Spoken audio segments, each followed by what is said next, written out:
Okay, so with our next one, we're just going to evolve the shoulder blades more of a method to relax your shoulder blades and get them nice and loose. Again, incorporate movement into something that is better just kind of doing something isolated. So when we're in our little crawl here, we're going to keep the knees, everything's been the same, but we're going to drop the elbow towards the ground, drop, drop, drop. You see signs of strength? You're going to go nice and quiet, eh? Slide. So you can think about sliding that elbow towards it. Hello, yeah? Go for the Christmas party. Hey! Just take your time, it's not a destination, it's more your rate. Drop and step. Then drop. Guys, back to the start and go once more. That's it. Play easy stuff, right? Okay, so our next one, we're going to play around with some protraction. So we're always talking about, like, we do a lot of protraction work and you all need it, particularly working at this all day. We also want to balance those muscles out with the muscle of protraction. One of the main muscles is your serratus anterior, so it's just something that gets the spine balanced this way, because any imbalance is going to lead to increase eventually. So we go back to that crawl and we're going to go in protraction, so we're going to maintain that spinal shape each way. Think of it as a shape. So we go knees below hips, just to fall over the ground. We're going to push the sternum to the roof. We don't need to use the scapula now, we're just going to maintain that. We're just going to go nice and fast. Yeah? So nice and quiet. Okay. Looks sexy. Damn straight. If you keep that in mind, using your hands in the crawl, let yourself fall forward and catch. Yeah? This is under here, so just let yourself fall forward and catch the whole time. As opposed to thinking these are here and now we have to pull, pull and pull. It's a huge difference in mechanics, and it's actually a huge difference in how you walk. Like, if you notice during the day, you probably don't look at how you walk, you're probably unaware of how you walk. We looked at how I walked yesterday.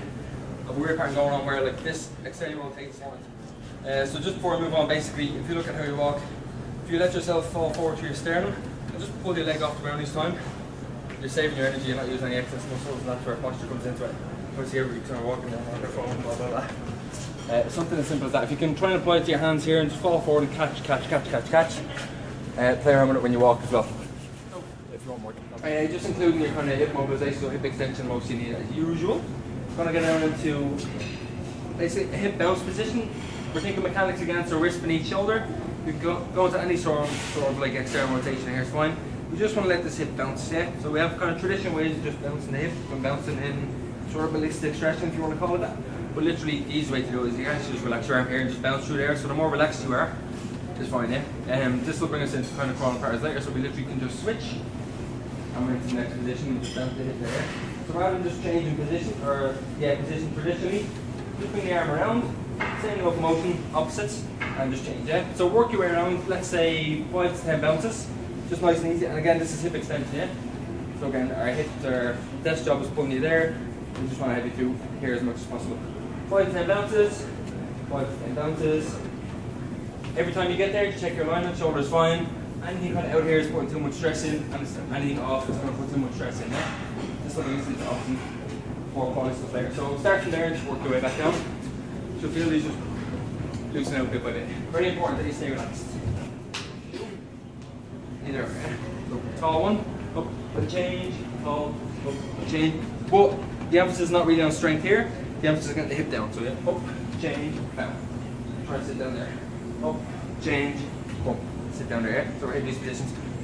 You can do all that stuff later. If you can, that's where we're going towards. If you want to skip ahead, let me know, just in case you get bored. Hip. It's not bad. It's just one side.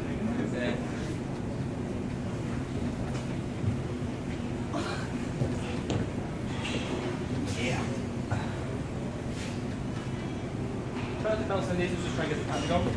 So just bump, sink it down, bump, down. Is that your own discretion to this, or adding some strength into that? We're going through the same position, you'll add in a 1-arm push-up. Just for anybody who hasn't gone through this before, the easiest way to get into that is a 45-degree lunge. So if I look at this being a straight line, if I lunge 45 degrees this way, and then I just bring my arm back in the straight line here, that's going to put me into that position as you need, yeah? So 1-arm push-up, 4-arm stays vertical, shoulder goes away, down top of shoulder range of motion, push hips, and back, and then we can change again. Just bring the arm around, you can slide the foot if you want, outside, hands beneath. Relatively easy once you're in good mechanics or in a good position. Any sort of spotting could be a full hand, 2 fingers, 1 finger, pinky, whatever it is, yeah? Arm comes round, change, slide the leg, hip comes down, so we come down the ground. So the closer we are to the ground. So I don't know if you've copped onto a relationship here, but basically we have loads of shoulder movement. But now you're looking at this hip being an external rotation, this hip being extension, yeah? So I don't know if you want to relate that to any sort of position, but you're looking at something similar to that, right? So if you're to think about stretches like this and all that sort of stuff, you're incorporating really good mobility into movement and into strength. Yeah, simple as. And the relationship is you're just using them in good patterns as well. So relatively simple. Doing stretches like that, and you're stretching like that. Awesome. Go. Check for a second.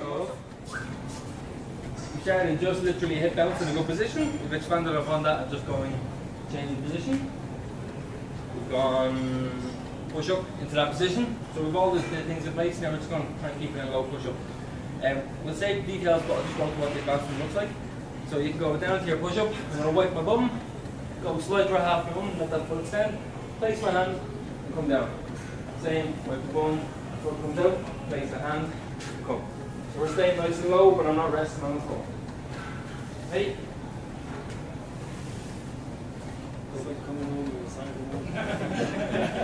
So for us, you can choose to come down to a press up and just try and work your way into placing the hand. You have two hands of support here and 2 feet, and change.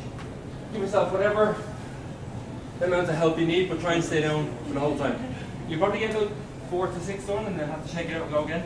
It's fine. Enjoy. That actually is another variation, so he's kind of defaulting to that. So if the arms do get tired, you go back to an army desert crawl, which would be amazing. So basically, going so like. So you're taking out the arms. Army, how ironic. Yeah, so something the arms do get tired to do.